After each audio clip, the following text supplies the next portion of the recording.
For some people, achieving the perfect sleep can become an obsession. If you don't have a silk pillowcase, we're going to take a moment of silence for you. 200 milligrams of magnesium glycinate every single night. And then I get into bed, brush sheets, silk pillowcases, my tea, and I scroll on TikTok until I fall asleep. Mouth tape.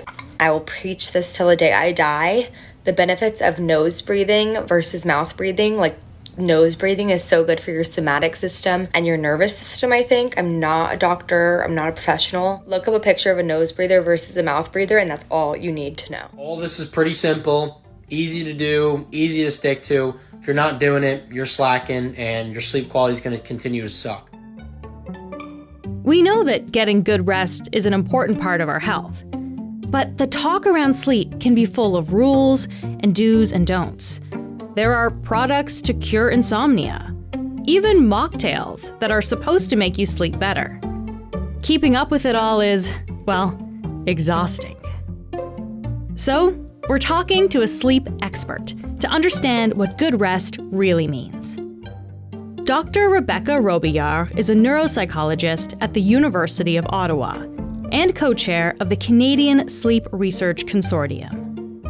She's on the show today to explain the ideas behind sleep hygiene, why this intense focus on sleep can sometimes backfire, and how to figure out what you need to get a good night's rest. I'm Menaka Raman-Wilms, and this is The Decibel from the Globe and Mail. Rebecca, thanks so much for being here. My pleasure. Thanks for having me. So what is considered a good night's sleep for adults? Because we often hear this 8 hours a night number. Is that actually what we need?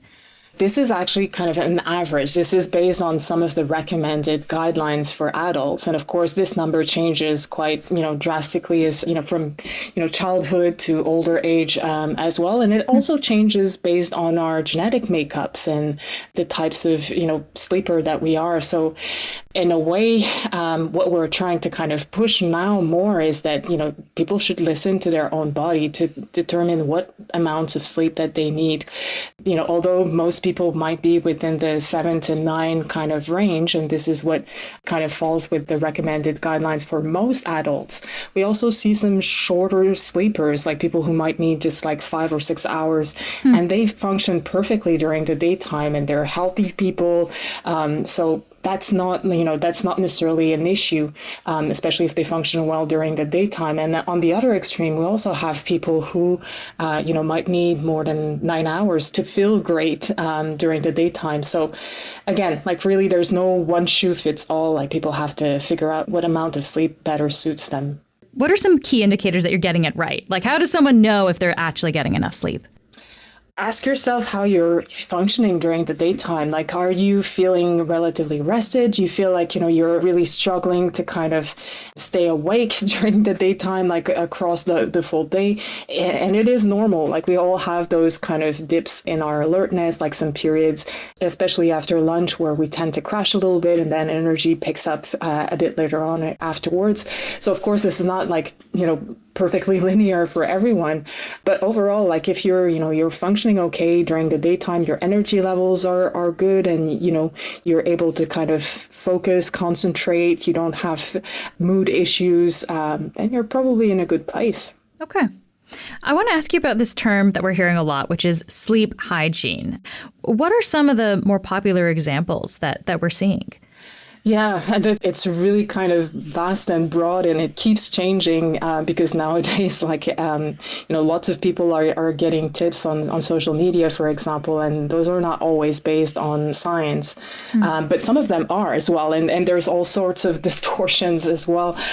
So basically, there's some, for example, pertaining to light exposure, and there's this kind of trend now of those blue light emitting glasses, and on the flip side as well, all the filters and the amber glasses or amber filters. And, there's a rationale behind this because we know that the biological clock that regulates our sleep-wake cycle is really sensitive to blue light specifically. From like our phone or our computer, right? That's where we get it from these days? Yeah, well, I mean, any type of blue light, but it's true that, all of those devices are especially rich in that type of light. And the biological clock is just sensitive to light, full stop, but it's just like specifically sensitive to that amount. So for example, you might need lower levels of light if it's blue light to be able to have a significant impact on the biological clock. And so basically we can use light exposure to shift our biological clock, in one direction or the other. And the timing is key here. So for example, if we use light in the morning, it pushes our clock earlier. So that makes us fall asleep earlier in the evening and wake up earlier in the morning as well, whereby if we're exposed to bright light in the evening, then it pushes our sleep schedule later. So basically, this doesn't cure insomnia, right? Like it doesn't relieve any types of sleep problems. But if your sleep issues are kind of pertaining to issues kind of going to sleep at the right time or waking up at the right time, like we see sometimes people who have what we call social jet lag, like they can fall asleep very well, like that's not an issue. And when they sleep, they have good quality sleep. They just can't sleep at the right time for what society kind of asks them to do, to get up and to take care of the kids, go to work or go to school and do all that we need to do. So, light from that perspective, it's true that it can help, shift the timing of our sleep schedule at a time that kind of suits our schedule best. But again, like it's not an overarching kind of solution or treatment for sleep issue. It's rather specific to issues pertaining to the biological clock. Okay, yeah. So if you're an individual that's kind of, you don't really have insomnia, but maybe you have some issues with sleeping at certain points of time. I also want to ask you about other things that are kind of in the ether, like we hear about melatonin helping you sleep, or even mouth taping, which some people might not be familiar with. Like, do those kind of things actually work? Yeah, well, melatonin is, I'm glad we spoke about light because like it's kind of the flip side of light, if you want. Melatonin will also really strongly act on the biological clock and that circadian system. So we can, again, use melatonin to kind of shift in one way or the other. But like in terms of just treating insomnia issues, the evidence is not there. Like for certain kind of subtypes of insomnia where people might have, sleep issues that are more driven by kind of a normal biological clock or a weak biological clock, then perhaps that could help, but otherwise not so much. The mouth taping thing is a bit more controversial. Can you describe what it is for us? Because I feel like a lot of people aren't familiar with this. Well, I think this is mostly for kind of snoring, right? Like, so people who might be snoring during the nighttime. And we know that snoring could, in some cases, be linked to sleep disorders like sleep apnea, for example, which is one of the probably next in line after insomnia in terms of affecting most people. But the scientific evidence is not quite there. And there's actually concerns as well that this could be potentially dangerous. I think that there's this kind of notion as well that, if you breathe through your nose as opposed to through your mouth, somehow this is better breathing patterns. But not exactly aware of the benefits of that, especially during sleep.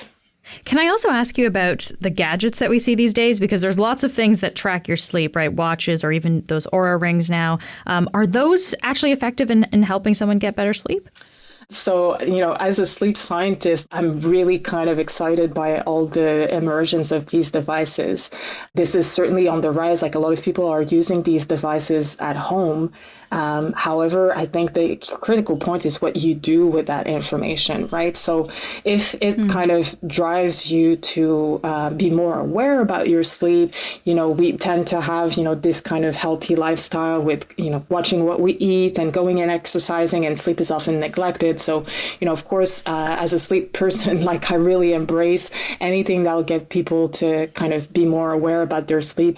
However, we're seeing this phenomenon emerge that's called orthosomnia, which is a phenomenon where people are getting overly preoccupied with achieving the perfect sleep. And what we're getting a feel of is that these wearables are kind of fueling that. Like people are kind of tracking and just making sure that they're, trying to get like the perfect numbers. And the thing is also that not all of these devices have the same level of accuracy. And so sometimes, you might get feedback that might point you in a wrong direction. And at the end of the day, having a bad night every now and then is perfectly normal. It's how we react to those bad nights that kind of can become a problem and can lead to chronic insomnia. If, we get too sleep-centered and too overly preoccupied with achieving like perfect sleep, whatever that is, then, we might change some of our behaviors, some of our ways of thinking around sleep that kind of become a bit more pathological and kind of spiral down towards more chronic sleep issues. And that's something that we've been observing in our work as well. Like we've just released a study in which we surveyed a large number of Canadians, and there's a lot of people using these sleep wearables. Like most of them feel like there's, potential positive effects on their sleep and their, stress levels and their mood. But there's also some people who feel like there's negative effects and they still use it. There's that kind of addiction to it. And we're seeing also some clear associations between, of course, more people who have sleep issues tend to use these devices, but then they also tend to be more anxious when they're using these devices. So even the clinical and the scientific sleep community are still trying to catch up and see how to best guide people for safe use of these devices. Yeah, so it sounds like they could have a benefit because you have more information, but you want to be careful that you're not kind of dipping into something that's a little bit unhealthy and making you too focused on trying to attain something that's not really possible. Absolutely. I think, sleep wearables in a way could fall in the same category that they fuel sleep effort, right? Like they get people to do things about their sleep, whereas sleep should be something that comes naturally. Sleep shouldn't be something that requires like extra additional efforts. And so, we're talking about sleep hygiene, giving some examples of, quite elaborate, routines and kind of rigid, practices that people kind of put in place. And then, whoops, what happens if one night, the temperature is slightly higher than, the recommended, temperature that you're seeing online, for example, because, weather changes and what if, you don't have, that tart juice you're running out and that kind of, special. That like sleepy girl mocktail. Exactly. Yeah. and then people get anxious if, and just by chance you might get a good night or a bad night with, some of these things. And then, people then start thinking about sleep in very kind of rigid binary ways of, okay, absolutely need this and this and that in place to get good quality sleep. And then now they can measure it as well and get those numbers in their face. And it's kind of a mystery to me. I was saying as a scientist, I'm also curious to learn more about what people do with that information. Like now some of these devices will tell you like, oh, you've got that percentage of REM sleep. What do people actually do with that information? Like all sleep stages are, super important. They all serve different functions. And your body will also adapt to what's going on in your life. Like that's a beautiful thing. And I think that's really the perfect sleep. The perfect sleep is what your brain will kind of, produce in response to what your actual physical needs are. And there could be some nights where you need a little bit more REM sleep and some nights where you need more of other stages of sleep. And this is okay. Like, there's all of these physiological mechanisms that take place naturally within sleep that we don't necessarily need to interfere with. We'll be right back.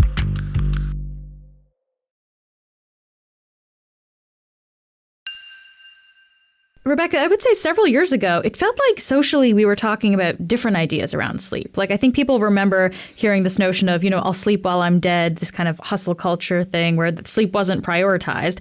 But now it seems like there's been this shift from, viewing sleep as a waste of time to something to be optimized and even perfected. How did that change happen? Yeah, well, the perfectionist, aspect, I think you're spot on there. And that's something that's really kind of concern. And I think that's something that we see across the board as well. Like you probably have, people with a background in nutrition who might have, said, oh, people are, getting really serious about that. And you see every Joe kind of going and doing marathons and super intensive exercise.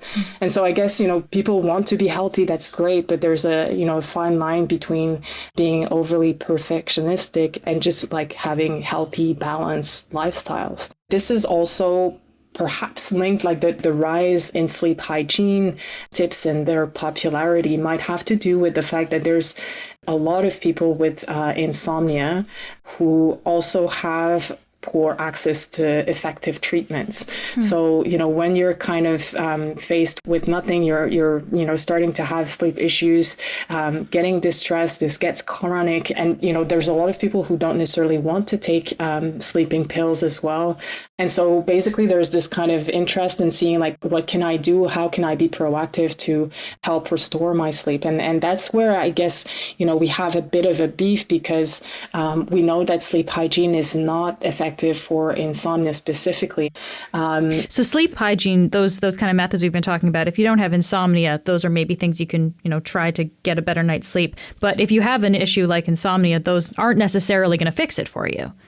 They're not. They're not. And that's a misconception that, again, like even some care providers have kind of bringing sleep hygiene in the mix as opposed to the first line recommended treatment, which is cognitive behavioral therapy for insomnia, which really kind of goes in and addresses the factors that maintain insomnia over time.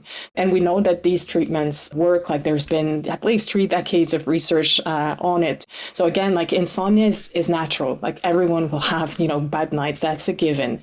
It's really how you react to these bad nights that will make it so that you'll have issues kind of getting out of that vicious cycle. And so, some of the things that we're seeing, for example, are that people then change their behaviors. They're really kind of trying to maximize the time that they spend in bed just in hope to get more minutes of sleep. But then sleep becomes much more broken down. And we know that the mechanisms by which sleep are regulated are kind of suffering from these types of behaviors. And so then, people see that it doesn't work, and then they might try, some of these sleep hygiene tips, and it doesn't address the fundamental issue that's causing their insomnia. So then it's becoming even more frustrating because they've tried and they try so hard. But again, sleep is not about trying. It's about like letting go and giving some room and space for it to occur naturally.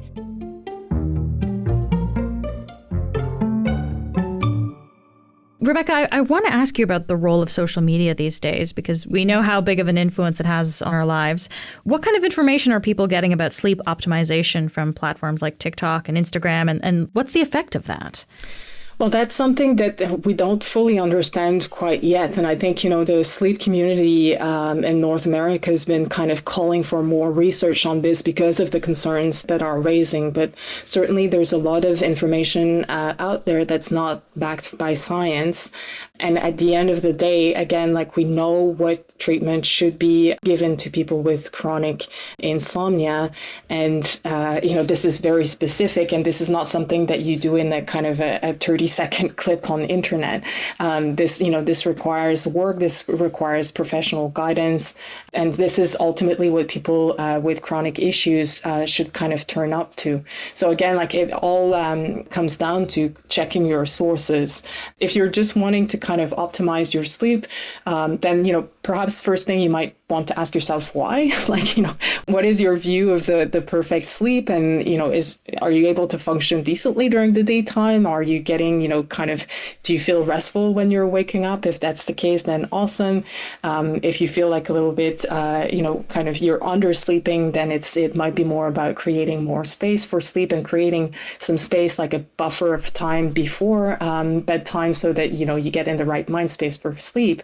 But if you do have, kind of sustained chronic insomnia, I think, go and get the right help. Like an influencer is not necessarily the right person that's most qualified to help undo things that have kind of crystallized over months or sometimes years at a time.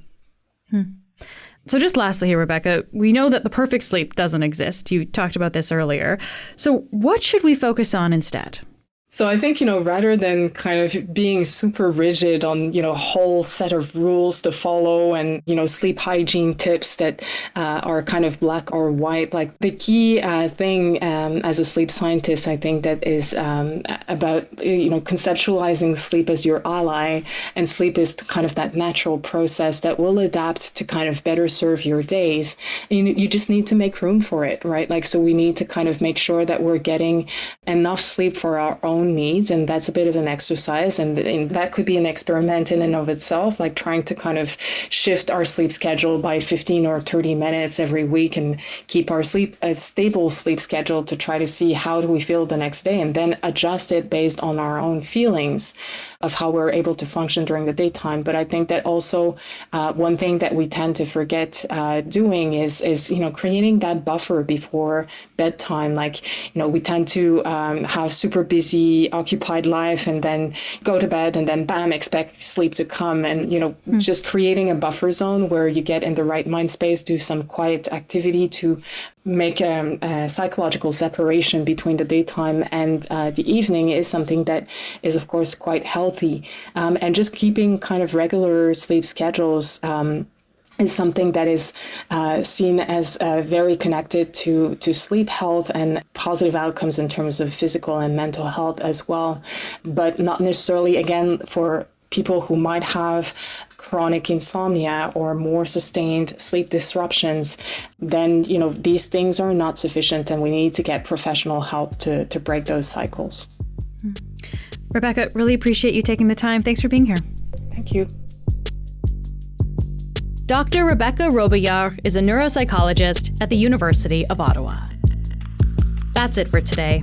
I'm Menaka Raman-Wilms. This episode was produced by Aja Souter. Our producers are Madeline White, Michal Stein, and Ali Graham. David Crosby edits the show. Adrian Chung is our senior producer, and Matt Frainer is our managing editor. Thanks so much for listening, and I'll talk to you soon.